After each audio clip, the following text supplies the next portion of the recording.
minimal di tengah-tengah lah gitu. Ketika drop tuh nggak demotivasi. Iya gitu. Dan artinya apa? Kau harus berani untuk menolak orang walaupun itu menyakitkan. Memprioritaskan satu hal dengan hal yang lainnya. Kadang-kadang tuh ada perasaan kayak nggak enakan. Gimana sih cara jalanin? Sederhana sajalah kita bicara motivasi. Jadi sesuatu yang membuat kita bergerak untuk bisa mencapai sesuatu yang kita inginkan.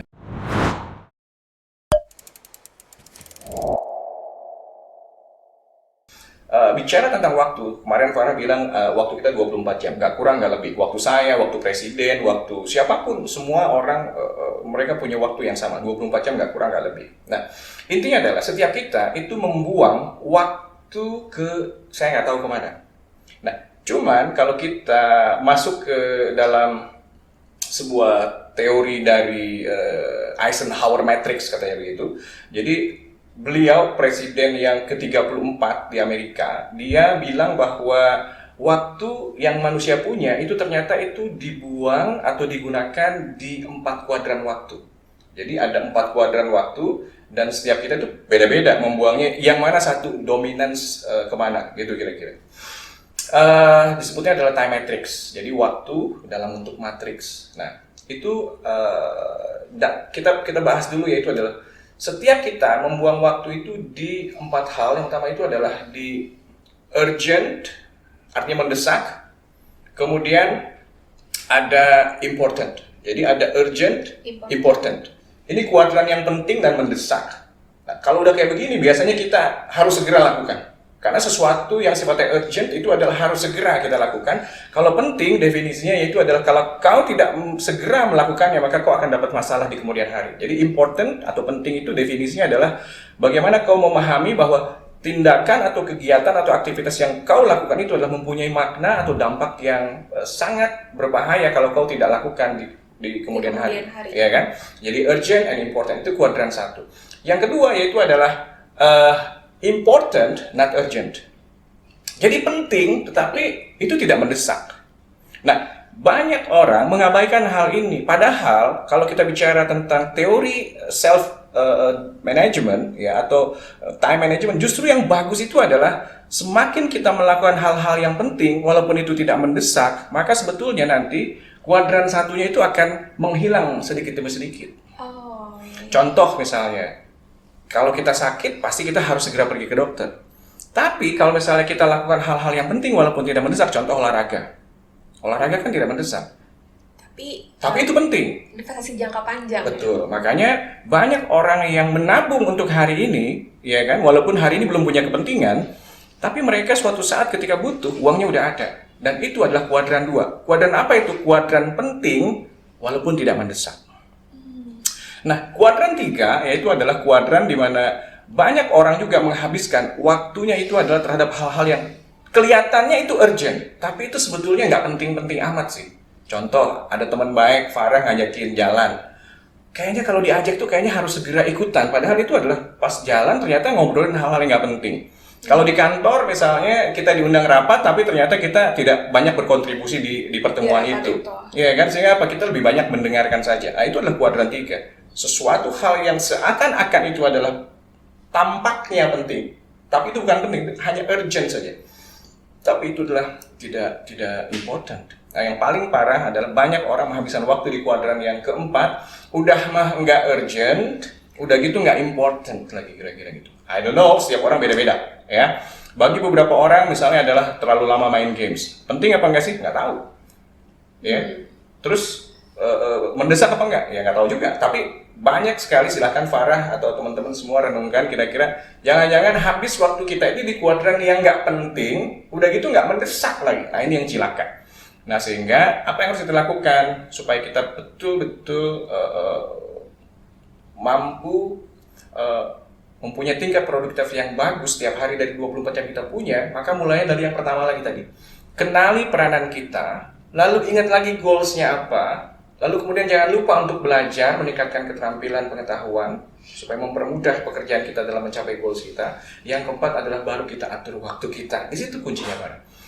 Atur waktunya tadi kita mulai dari memetakan, mulai dari yang penting dan urgent yang tadi dibagi 4 kuadran. Yeah. Nah, gimana caranya biar kita tuh bisa, kadang-kadang kan Itu kan teorinya gitu Pak. Sekarang mengaplikasikannya. Ya, saya melihatnya begini. Contoh, kita tidak mungkin bisa membelah diri. Iya. Kadang-kadang dalam satu waktu kita dituntut untuk hadir di dua tempat. Contohnya begitu. Iya. Ya, contoh saya pernah.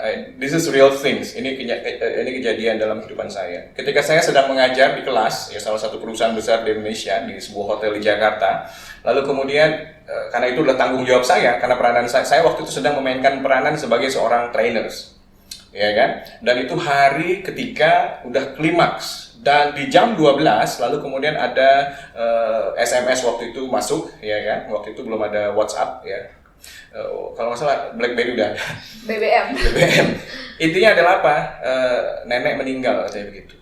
Bayangkan. Di saat yang sama saya mengajar, penting kan? Dan di saat yang sama pula datang informasi kepada saya bahwa nenek saya meninggal. Ingin rasanya hati saya itu adalah saya ingin segera pulang untuk ingin segera berada di sana. Tapi intinya apa? Kita harus memilih sesuatu. Dan disitulah kita bicara tentang prioritizing di situ. Memprioritaskan mana yang harus kita lakukan terlebih dahulu. Iya. Lalu apa? Lalu akhirnya saya tidak bisa dan saya harus memvalidasi. Saya harus ngapain tuh? Lalu saya telepon ke rumah saya bilang, saya lagi ngajar, tapi saya juga ingin segera ke sana. Tapi ketika saya mendapatkan jawaban dari orang-orang di rumah itu adalah, Van, nggak apa-apa, kamu lanjut aja ngajar. Toh nenek sudah tidak ada, iya. Ya kan, kamu doakan saja. Nah, Farah, kita sering lihat lah, banyak kejadian kita kadang-kadang diminta untuk hadir di dua tempat. Nah, disitulah sebetulnya kita tidak mungkin pengen di jam yang sama olahraga, tapi kita juga harus meeting. Kan nggak mungkin kita pakai sepatu olahraga ataupun kita pakai baju separuh-separuh, nggak bisa. Separuh meeting, separuh. Jadi kita harus pilih salah satu baju yang saya ingin kenakan untuk hadir di sebuah acara. Kalau misalnya memang kita pilih yang paling penting buat saya itu adalah meeting, maka ya meeting lah. Karena disitulah tanggung jawab yang harus kau mainkan segera untuk bisa meningkatkan ya hasil, balik lagi karena suksesnya kita di tempat kerja, hasilnya kan kita bawa pulang ke rumah gitu kira-kira. Dan intinya adalah juga banyak kejadian lagi kerja tiba-tiba misalnya ya anaknya sakit dan seterusnya. Jawabannya ada di mana? Jawabannya ada di setiap orang. Siapakah orang yang menurutmu paling penting ya, atau peranan manakah yang kau betul-betul mainkan paling penting? Maka disitulah kita dilatih untuk mengambil keputusan gitu kira-kira. Dan tidak ada yang salah, nggak ada. Kalaupun misalnya suatu ketika kita mengambil sebuah keputusan dan kemudian kita merasa bersalah, maka kita belajar. Jadi tidak ada kesalahan yang ada dalam pelajaran. Tinggal ke depan kita latih lagi tuh mengambil keputusan dari setiap peranan yang kita mainkan di waktu-waktu kita yang sangat terbatas. Kira-kira gitu. Oke, aku jadi paham nih gimana cara mengelola waktu. Tapi aku boleh ya nanya satu pertanyaan boleh. Masih tentang time management nih. Yeah. Ini permasalahan yang mungkin kalau buat Pak Irfan klasik kali ya. Cuman ini sering terjadi di aku juga ketika kita memutuskan, memprioritaskan satu hal dengan hal yang lainnya. Kadang-kadang tuh ada perasaan kayak nggak enakan. Gimana sih cara ngilangin rasa kayak itu? Aku juga sering cerita sama teman aku gitu kan. Dia juga kayak merasakan hal yang sama gitu. Kadang-kadang kita tuh apalagi di tempat kerja atau sama temen gitu. Kadang-kadang kita tuh nggak enak gitu loh, nggak enak apalagi sama rekan kerja gitu. Padahal kita ada sesuatu nih yang urgent. Kalau Pak Irfan sering cerita ke aku, definisi urgent itu kan sesuatu yang mendesak yang kalau nggak kita lakukan saat itu nggak bisa. Nah, kadang-kadang ada perasaan nggak enakan gitu. Begini, ada satu prinsip yang kita semua orang itu harus kuasai, pahami dan dilatih, yaitu adalah apa? Kadang kita harus berani untuk menolak sesuatu hal. Setelah kita timbang ya, ini kayaknya nggak penting, ini penting, ini nggak penting, ini penting, nggak penting, penting dan seterusnya. Jadi itu proses pertimbangan ya. Jadi untuk kita bicara tentang menempatkan yang mana yang prioritas itu adalah butuh pertimbangan ya. Nah, William Ury ya, pakar negosiasi, pernah bilang bahwa tidak semua hal yang misalnya kita kan, jadi intinya begini, jangan takut untuk mengatakan tidak kepada sebuah undangan gitu kira-kira. Kadang kita boleh kok menolak undangan orang. Kenapa? Karena bayangkan setiap orang mengajak Farah untuk pergi kemana di waktu yang sama, kamu nggak mungkin melakukan itu semuanya. Artinya apa? You cannot please everybody. Kau tidak bisa membahagiakan semua orang yang ada di muka bumi. Nggak bisa. Dan artinya apa? Kau harus berani untuk menolak orang walaupun itu menyakitkan. Jadi ya itu adalah konsekuensi. Ya, kita harus memilih. You know? Apa tadi? Yang pertama adalah kau tidak pernah bisa membahagiakan semua orang. Dan ternyata kalau William Ury bilang, kadang keberanian untuk menolak sebuah ajakan atau undangan karena kau punya sesuatu hal yang lebih penting dalam agendamu, maka itu adalah salah satu keterampilan untuk menuju sukses. Jadi menolak itu, berani untuk mengatakan tidak kepada ajakan orang, itu justru adalah hal yang baik loh katanya. Jadi menolak itu nggak selalu berkonotasi negatif. Tentunya dengan cara yang baik, tentunya dengan cara-cara yang betul-betul ya kita di Indonesia kan, ya nantinya kita harus attitude yang baik juga ya. Begitu, gitu Farah. Oke, jadi ternyata nggak enakan tuh adalah sifat yang harus kita hilangkan, apalagi kayak seumuran aku tuh sering gitu loh kayak ngerasa nggak enakan, aduh takutnya nggak enak, aduh disuruh bos nih, tapi sebenarnya ada pekerjaan yang urgent banget yang harus dikerjain, tapi karena disuruh bos yang lain akhirnya bukan jadi produktivitas malah jadi aktivitas gitu. Ya, kita kadang harus berani, artinya gini, kita harus berani menyampaikan sesuatu hal dengan catatan kita harus punya justifikasi atau alasan yang betul-betul bisa dipahami, diterima oleh siapapun dia, mau atasan kita atau teman atau orang tua, ya kan? Ya setiap kita pasti punya justifikasi. Nah, itulah yang paling penting. Selain itu, yaitu adalah bagaimana cara menyampaikannya. Itu juga penting. Jadi cara berkomunikasinya ya, balik lagi ke kompetensi tadi. Balik lagi ke kompetensi tadi. Jadi kita udah berbicara time management, bagaimana cara mengelola waktu. Berarti kan yang tadi Pak Irfan bilang kita harus bisa memetakan di mana yang penting, yang tadi 4 kuadran tadi itu. Ya. Nah, ketika kita udah melakukan nih keempat hal ini, tapi kan namanya emosi atau motivasi. maksudnya kayak naik turun gitu. Mood ya, moodian gitu. Gimana caranya tuh Pak Irfan biar kita tuh ya minimal di tengah-tengah lah gitu. Ketika drop tuh nggak demotivasi. Iya gitu. Yang terakhir itu adalah kita bicara tentang motivasi. Makanya setelah 4 hal yang kita bahas tadi, hal yang sangat penting, tapi ada hal yang tidak kalah penting, bahkan ini sangat penting sekali, yaitu adalah bagaimana caranya kita selalu on fire setiap saat, setiap hari. Kenapa? As long kita punya tujuan yang betul-betul kita ingin. Karena apa sih sebetulnya? Hidup itu kan cuma 3 hal sebetulnya. Yang pertama adalah tentukan apa yang kau inginkan. Yang kedua yaitu adalah kejarlah semua keinginanmu. Yang ketiga, ketika kau sudah mendapatkannya, maka nikmatilah apa yang kau dapatkan. Kira-kira begitu. Nah, hal yang sering dihadapi sama banyak orang itu adalah ketika mereka dalam mencapai target atau tujuan mereka, kadang-kadang mereka kelelahan di tengah jalan. Maka motivasi. Nah, kalau bicara tentang motivasi, itu datang dari kata movere, yang artinya adalah bergerak. Jadi alasan seseorang untuk mencapai sesuatu itu apa? Supaya dia bisa bergerak secara konsisten dari pagi sampai dengan malam hari, dari Senin sampai dengan hari Minggu, selama 30 hari dalam 1 bulan, selama 365 hari dalam 1 tahun, dan sampai dengan hari ini. Farah sudah berapa tahun usianya, saya juga sudah berapa tahun usianya. Artinya apa? Kita sampai hari ini terus memaksa diri kita untuk terus bergerak, karena kalau kita diam saja maka kita akan mati. Kira-kira begitu. Ya, karena hakikatnya kita hidup itu adalah memenuhi paling tidak adalah kebutuhan hidup minimal. Maka levelnya adalah basic needs gitu kira-kira. Ya. Tapi kan kita juga nggak mau hidup standar. Makanya ada orang yang punya cita-cita tinggi. Tidak ada yang salah, karena mereka juga ingin menikmati hidup mereka. Kira-kira gitu. Nah, maka yang kita ingin bahas terakhir yaitu adalah bicara tentang motivasi. Motivasi saya kira datang dari 2 hal saja.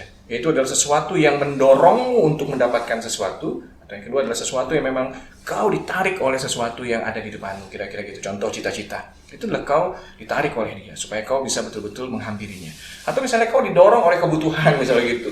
Misalnya kalau teman-teman kita di kantor harus bayar cicilan, atau misalnya harus bayar biaya anak-anak kuliah, ya kan? Biaya karena kondisi ya. Iya. Nah, bagi saya orang sukses dan tidak, kata kunci adalah terletak pada alasan atau motivasi. Nah, jadi nama lain motivasi itu buat saya secara sederhana itu adalah alasan. Jadi banyak orang sukses karena mereka punya banyak alasan.